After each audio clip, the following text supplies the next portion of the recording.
একটা দেশ 65% যুব সমাজের দেশ, একটা রাজ্য 3 কোটি যুবক যুবতীর পশ্চিমবঙ্গ। এত তারুণ্য, এত স্বপ্ন, এত প্রশ্ন, কিন্তু তাদের আওয়াজ কোথায়? যে সময়ে সত্যের চেয়ে গুজব বেশি শক্তিশালী, যখন প্রশ্নের চেয়ে প্রচার বেশি আওয়াজ তোলে, যে দেশে প্রতি 71 সেকেন্ডে একটা নারী নির্যাতনের ঘটনা ঘটে, যেখানে কোটি কোটি তরুণ প্রতিদিন নিজের ভবিষ্যতের সঙ্গে লড়াই করছে, সেখানে নীরবতা কোনো সমাধান নয়। সময় এসেছে কঠিন প্রশ্ন করার, দুর্নীতি আর অপরাধের বিরুদ্ধে চোখে চোখ রেখে লড়াই করার। কারণ আমরা বিশ্বাস করি, খবর শুধু ঘটনার ঘনঘটা নয়, খবর সমাজের আয়না।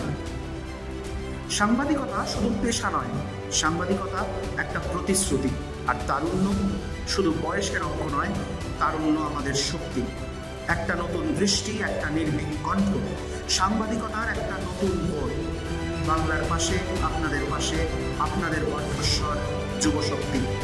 প্রশ্নে নির্ভীক, সত্যে আপোষহীন, যুবশক্তি, বাংলার নতুন শক্তি।